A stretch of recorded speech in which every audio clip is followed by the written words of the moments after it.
empezamos a pensar en esto de invitar a grandes referentes de la comunicación.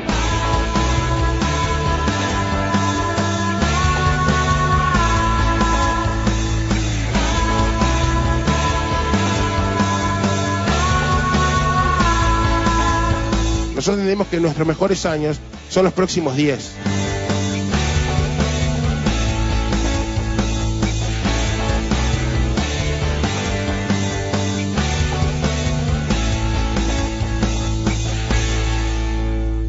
Recibimos a mi amigo Olaf Fuldner.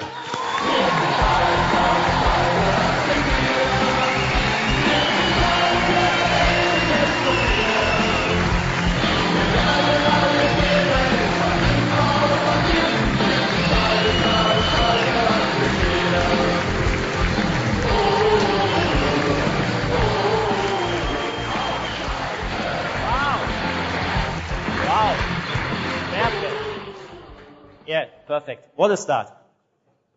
Can you hear me? Yeah, perfect. What a start. Good morning, Uruguay. Are you good? Are you feeling good?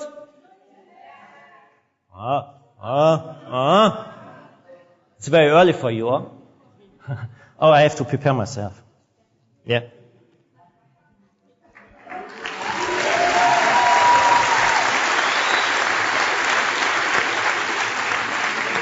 Actually, now I'm feeling much better, much better. So, the topic of today is, what do brands do today in the world? For me as a German, that means, what do brands do today in Germany? And I think it will be quite fair to give you an impression about Germans. But I won't do it on my own. I ask Rui. Rui is a close friend of mine, you can say so. And now listen what he said. Okay. Hola, yo me llamo Rui da Costa y soy un latino como ustedes. Yo vivo aquí en Alemania hace 17 años. Es que debo explicar a ustedes cómo es el alemán. Para el alemán hay 3 cosas fundamentales en la vida. Una, el trabajo. Segundo, la cerveza. Tercero, el coche. Para nosotros es la salud, pesetas y amor. Mira, este es un alemán. Esto es un latino. ¿Vale? Mira, el alemán es un pueblo que trabaja demasiado. Se lleva la vida de forma muy seria. No hace mucho sexo. De ahí viene el problema. Muy poca fantasía. Para el alemán, el orgasmo es acostar una Porsche. Para nosotros sería acostar la Claudia Schiffer. No viven al exterior, que dan demasiada importancia a los problemas de la vida. Es un pueblo muy puntual y se quedan muy zangados cuando alguien llega atrasado. Aquí entre nosotros no son muy divertidos. Well, actually, I don't drive a Porsche, so I can't acknowledge that. You know maybe better when you come to Germany and see the Germans buying a Porsche. To give you more impressions about the German communication market, I got some figures for you because I think it shows how competitive our market is. Of course, first of all, it's very easy. 83 million people live in Germany, and believe me, they are quite different. For example, if you enter a pub in Munich, in the very south, and there's a big table, they always have big tables for 10, 12 and more people. And they're only sitting 2 people. And you come and ask, may I sit down as well? The Bavarians immediately would say, yes, come on, and you will talk with them. If you go to Hamburg, to the very north, it's the same situation. You enter a pub, big table, all these people sitting at the table, and you ask, may we join? Oh no, go to the next. That's just one example. Those 83 million people live in 36 million households. So it's quite a massive market, compared maybe to Uruguay. If I compare it to Brazil, it's a little market. We have, and it's one new estimation, it was recently published in a book, quite a overcapacity of products, of retail space, of brands, and of media. That's why our market is so competitive right now, not only because of the crisis that has been developed in the last 20 years. To give you a further impression how it is in the communication business in Germany today, every day we have 12,500 TV commercials on air. It's approximately 100 hours advertising commercials every day. 100 hours. We do have 2,920 published products, 349 daily newspapers with a daily circulation of more than 20 million.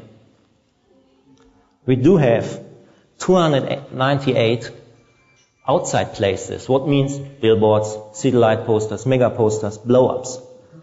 They show more than 6 million every year of posters and all that stuff. And what we did a couple of years ago, we wanted to get an impression how many communication touch points has somebody who is walking along a shopping street. And we did it for 100 meters. And believe it or not, I think after 70 meters we stopped because we already reached the level of 10,000 impressions of communication in a shopping street. Stickers, logos, products. Think about the windows, shop windows, all that stuff with the signs. Unbelievable. And that's quite a massive of information what everybody in Germany is getting every day or is able to get. And so you can see you really have to be creative and you really have to be outstanding to pass through into the brains and the stomachs of the customers. And now, not only that, then we have the internet. I mean, you all know that it's an incredibly good tool. But on the other hand, it makes the whole process much more complex from my point of view. Because just take YouTube, 50,000 hours are downloaded every day. Almost every day. And now we have the iPhones, the smartphones, the iPads. New opportunities. What are we going to do to reach the consumer with those items? And especially when you think about, for example, that people in Germany between 18 and 29 years old are surfing the internet for more than 180 minutes every day. Unbelievable. 20% market share of smartphones, it's increasing. So from my point of view, the smartphone in the future will be one of the most important tools. Especially, it's the first medium what offers you to get into contact with your customers in the period before he is purchasing, when he is purchasing, and in after sales. And furthermore, Google is expecting that the mobile traffic in the next 5 years will make around about 50% of web search. That's quite a massive figure, I think. So, what does it mean for us in Germany? I call it the fragmentation of communication. Because I think, especially with the digital opportunities, you are now in a situation to find the best solution with the right mix. That was always our topic, but right now it's even more difficult. What does it mean? We just got a survey in Germany that classical TV, together with direct marketing and together with digital, is one of the solutions for some companies and special branches. But honestly, that was only one survey. In Germany, we have now a very big uncertainty. What to do, when to do, and where to do. I mean, actually, if you have made your homework, then you will know your target group. But in Germany, we have the problem right now. We don't know when and where to communicate and how sometimes. So, if we call it fragmentation of communication, we also have to say we do it in a way of trial and error. Because we don't know exactly how to do it at this very moment. Most of the brands. There are some cases that already showed that you can get figures on it, especially in terms of sales, but they are not proven enough right now. I've got for you two cases.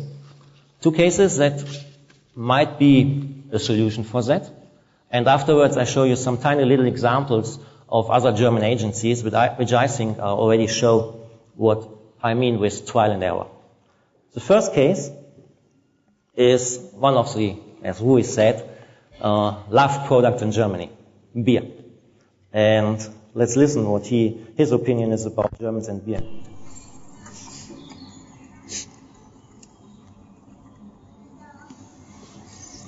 A los alemanes les gusta mucho su marca de cerveza y no la cambió nunca. Se puede decir que el gusto de la cerveza para el alemán es como el gusto de las galetas de la abuelita. ¿Cómo es posible?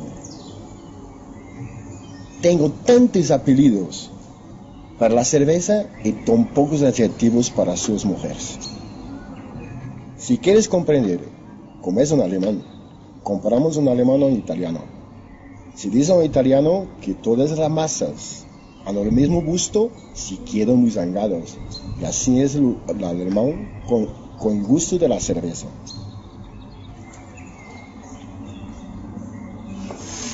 Sobre ese tema aquí, lo alemán es muy loco.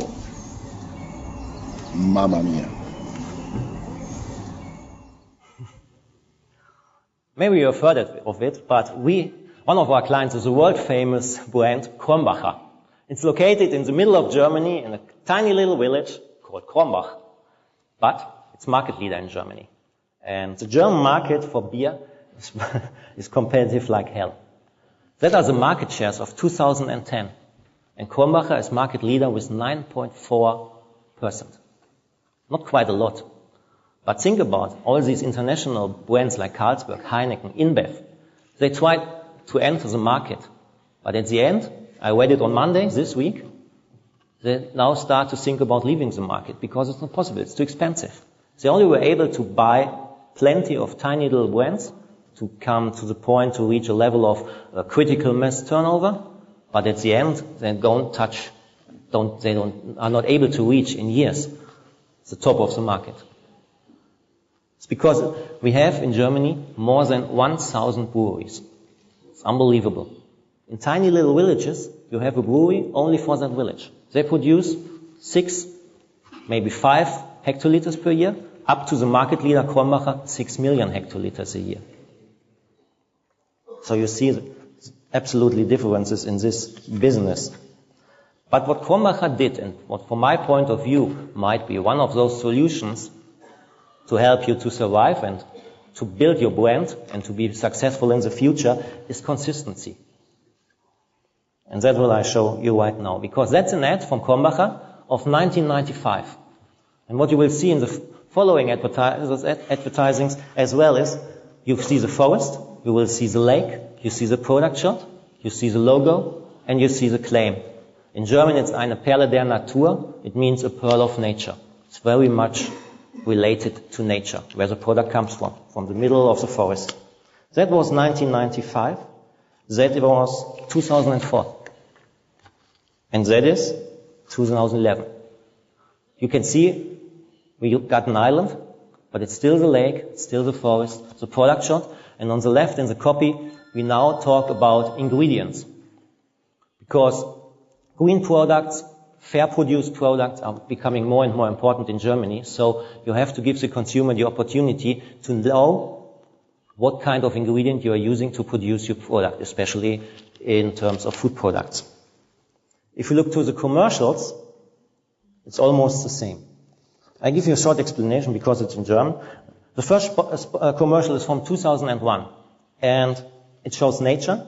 The guy in the off voice talks about fresh, clear water. It's a product of nature, and again, the claim, a pearl of nature.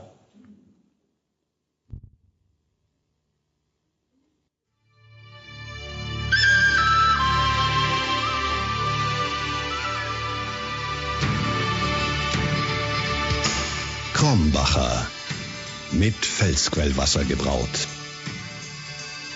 Ein Genuss, so frisch und rein, wie seine Natur.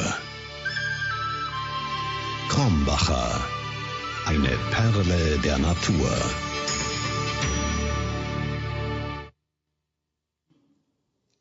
Now, we come to 2005, and the only thing that changed, or almost changed, you can see some hams, and we get in some appetite, because you see somebody drinking without recognizing him.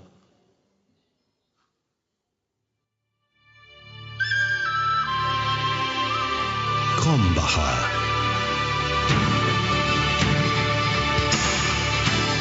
Frisch und rein. Mit Felsquellwasser gebraut. Ein einzigartiger Genuss. So kostbar wie seine Natur. Krombacher. Eine Perle der Natur. The offer is still the same. Full of nature, product of nature, clear and fresh water. That's it. And now? No? Natürlich, rein, Krombacher. Ein Geschmack so einzigartig wie seine Natur.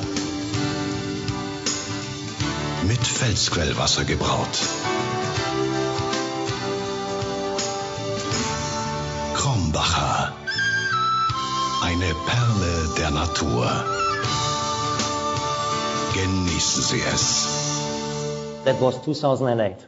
And finally, the newest commercial from 2011, the music changed, was dramatic, and of course the camera is quite different. Krombacher. Einzigartig im Geschmack.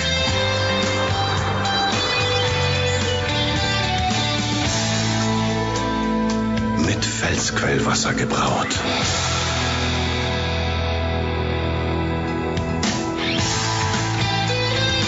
Krombacher. Eine Perle der Natur. Genießen Sie es. So, consistency, the secret of the brand Krombacher. But, of course, it might become boring for the consumer seeing always almost same advertisements. That's why Krombacher is quite active in terms of promotion. Of course, they do football. It's a target group. Very popular in Germany, like in Uruguay. Very similar. And on the other hand, because it's a nature product, they do every year a nature promotion. This guy, what you see here in the middle, is the most popular, most reliable, and best known journalist in Germany. Quite expensive. But we needed him to bring over this message. The idea behind it is very easy. You buy 1 crate of the product, and Krombacher will protect 1 square meter of the African rain forest. That's it. Successful like hell. And in terms of emotional awareness for the brand, after every promotion, it will always last for 3 months. The level rises up like a rocket. But it's a very big promotion because it's supported by commercials, it's supported by peer appearance, direct mails for the business-to-business part, for the dealers. Amazing. And to give you an impression how the commercials look like, you will see the guy in the studio and he's talking about the success of the past, and then he tells, now we start again. Then you have a cut and you will see somebody in the jungle. He's sitting close to gorillas and he's now giving information about why it is so important to protect the rainforest, what it does for the earth, for the people, and for that we have to protect the animals there. And then it's back to the studio and the guy tells you, buy now a crate of Krombacher and we will protect a square meter.